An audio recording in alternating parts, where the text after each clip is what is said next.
Hello guys, welcome to our YouTube channel. जैसा कि thumbnail से आप लोगों को पता चल गया कि आज हम लोग यहाँ पे बात करने वाले हैं कि अगर आपके प्रॉपर्टी पे कोई जबरदस्ती कब्जा कर लेता है तो उसको आप अपने कब्जे को कैसे हाथों हाथ खाली करा सकते हैं, कैसे जल्द से जल्द उसको खाली करा सकते हैं। जो नए कानून में जो नए सेक्शन आए हुए हैं, नए तरीके हैं, उसके बारे में पूरा बात करेंगे, तो वीडियो में लास्ट तक बने रहेगा। वीडियो अच्छा लगे तो वीडियो को लाइक, चैनल सब्सक्राइब कर लीजिए। मैं advocate Om Prakash and forensic expert office of associate law firm Ambikapur से आप सभी लोगों का स्वागत करता हूँ। अगर आप लोग कोई भी कानूनी समस्या है और आप लोग मेरे थ्रू पर्सनली कंसल्ट करना चाहते हैं तो डिस्क्रिप्शन बॉक्स में व्हाट्सएप नंबर दिया हुआ है, जिसके थ्रू आप लोग अपॉइंटमेंट बुक कराते हुए मेरे से बात कर सकते हैं। चलिए शुरू करते हैं। तो सबसे पहले आपको क्या करना होगा कि अगर कोई भी आपके प्रॉपर्टी में कोई कब्जा कर लेता है तो सबसे पहला स्टेप आपको क्या करना है, थाने में जाके एक आपको एफआईआर दर्ज कराना है। कोई भी एक जो है शिकायत उसका करना है। तो उसके लिए आपको जो सेक्शन है वीएनएस का जो सेक्शन 173 के तहत आप वहां पे जाके एफआईआर दर्ज करा सकते हैं। अब क्या होता था पहले कि अगर आप जाते थे कंप्लेन करने तो उनके द्वारा वहां पे कोई भी एक्शन नहीं लिया जाता था, लेकिन अब जो है नया जो कानून आ गया है तो उसमें आप वहां पे 3 दिन के अंदर उसमें जरूर उसमें कुछ ना कुछ एक्शन जरूर लिया जाएगा और वो आपका ऑनलाइन पूरा सब कुछ वहां पे दिखने वाला है। तो जैसे ही आप वहां पे जाइएगा तो कौन से सेक्शन के तहत आपका वहां पे एफआईआर दर्ज होगा, तो 329 का क्लॉज 3 के तहत आपका वहां पे जो है एफआईआर दर्ज होगा अगर आपकी प्रॉपर्टी कोई जबरदस्ती वहां पे कब्जा कर लेता है तब के लिए। और इसमें जो सजा है वो 3 महीने की सजा है और यहाँ पे प्लस 5,000 रुपए का फाइन है। तो इस तरीके से आप जाके सबसे पहले वहां पे एफआईआर दर्ज करा सकते हैं। अगर कोई किराएदार है और जो रेंट एग्रीमेंट है वो कंप्लीट हो जाने के बाद भी वो मकान को खाली नहीं कर रहा है तो उस कंडीशन में जो है नए सेक्शन के तहत आप उनके खिलाफ जो है एफआईआर दर्ज करा सकते हैं, जिसमें वीएनएस का जो सेक्शन है 316 क्लॉज 2 के तहत आप वहां पे कर सकते हैं, जिसमें जो है 5 साल की सजा है। और साथ ही जो है 318 जो क्लॉज 4 है उसके तहत भी एफआईआर दर्ज कराएंगे, जो सेक्शन जुड़ेगा जिसमें 7 साल की सजा है। और साथ ही जो है 329 क्लॉज 3 के तहत, जो कि हम लोग नॉर्मली कोई भी अगर आपकी प्रॉपर्टी पे कब्जा करता है उस समय जो है तो उसको जोड़ते हैं, तो ये भी आपको वहां पे जुड़ जाएगा। तो टोटल आप लोग यहाँ पे देख सकते हैं 3 सेक्शन के तहत उनके खिलाफ एफआईआर दर्ज करा सकते हैं,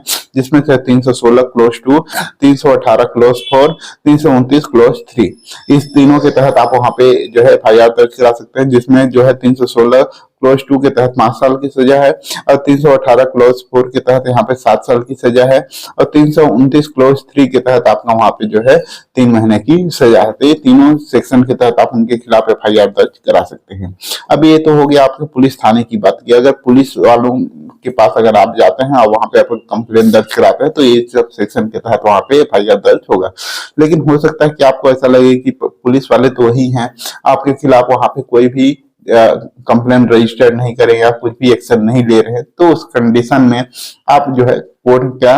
आ सकते हैं। जैसे आपके एसडीएम कोर्ट में आप लोग केस फाइल कर सकते हैं। तो एसडीएम कोर्ट में अगर केस आप फाइल करेंगे तो जो सेक्शन है 164 के तहत आप वहां पर से कंप्लेंट यहाँ पे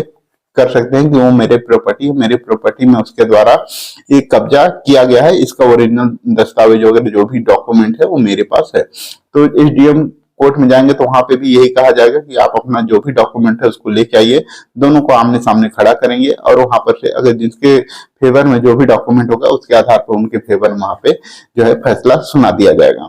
तो जैसे ही उनको यहाँ फैसला यहाँ पे सुना दिया गया और उसमें साथ में एक वार्निंग भी दे दिया जाएगा 163 के तहत, ठीक है, कि यदि कोई भी अगर उसमें ऑर्डर हो जाने के बाद जिसकी फेवर में ऑर्डर हो जाएगा तो अपोजिट पार्टी अगर उस प्रॉपर्टी पे जाके अगर कब्जा करता है तो उसको जो है यहाँ पे 6 महीने की सजा होगी। तो इस तरीके से जो है ऑर्डर होगा उसमें एक वार्निंग भी साथ में दिया जाएगा। तो अगर उसके बावजूद भी अगर वो प्रॉपर्टी में जबरदस्ती जाके कब्जा करता है तो उसको जो है सेक्शन बीएनएस के 223 के तहत वहां पे जो है 6 महीने की सजा वहां पे मिलेगी। तो इस तरीके से जो है उनको वहां पर से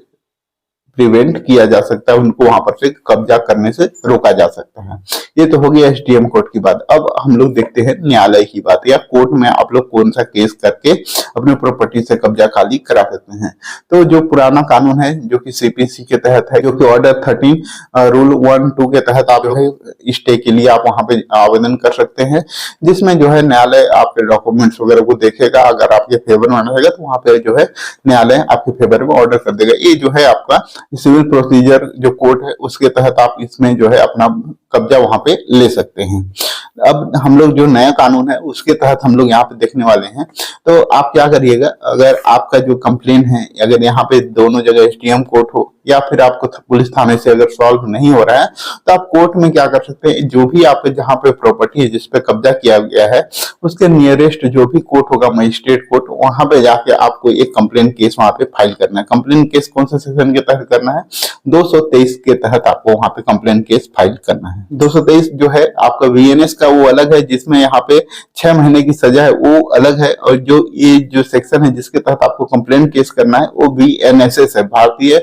नागरिक सुरक्षा संहिता के जो सेक्शन है 223, उसके तहत आपको वहां पे जाके कंप्लेन केस फाइल करना है। अब उस कंप्लेन केस में आपको क्या करना है, जो भी सेक्शन है, कौन कौन से सेक्शन है, 329 क्लोज 3 है, 318 क्लोज 4, 316 क्लोज 2, 329 क्लोज 3, ये सभी सेक्शन के तहत आप उनके खिलाफ वहां पे केस रजिस्टर्ड करने के लिए आप वहां पर से कंप्लेन केस फाइल कर सकते हैं मजिस्ट्रेट कोर्ट के सामने। और वहां पे अब आपको लग रहा होगा कोर्ट केस में अगर आप केस फाइल कर रहे हैं तो आपका जो टाइम है वो बहुत ज्यादा लगेगा, लेकिन अब उसको भी जो है अभी जो कानून आया है उसमें लिमिटेड टाइम वहां पे कर दिया गया है कि अगर कोई भी इस तरीके के केस वहां पे फाइल करता है तो वो जो है 180 दिन के अंदर उसको वहां पे पूरी तरीके से सॉल्व किया जाएगा, जिसको वहां पे सेक्शन